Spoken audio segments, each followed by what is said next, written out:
GEC Valsad government engineering college Valsad જે છે બેટા, એમાં તમારે એડમિશન લેવું હોય તો એમાં તમારે જેડબલઈ મેન્સ થ્રુ 5% સીટ છે અને ગુજકેટ પ્લસ બોર્ડના બેઝ પર 95% સીટ છે.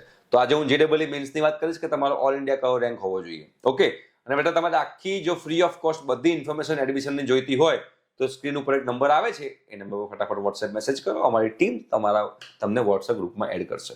ઓકે, જીઈસી વલસાડમાં બેટા તમારે કેમિકલમાં એડમિશન લેવું હોય, તમારો રેન્ક જે છે એ 2 લાખની આજુબાજુ હોવો જોઈએ. જીઈસી વલસાડમાં સિવિલમાં તમારે એડમિશન લેવું હોય, તમારો રેન્ક 13 લાખની આજુબાજુ હોવો જોઈએ. ઓકે, ઇલેક્ટ્રિકલમાં જવું હોય તો 2 લાખ 2.5 લાખની આજુબાજુ રેન્ક હોવો જોઈએ. મિકેનિકલમાં જવું હોય તો 8 લાખની આજુબાજુ રેન્ક હોય તો જીઈસી વલસાડ તમને મળી જાય. ઓકે, અગેન આ બેટા ગવર્મેન્ટ એન્જિનિયરિંગ કોલેજ છે.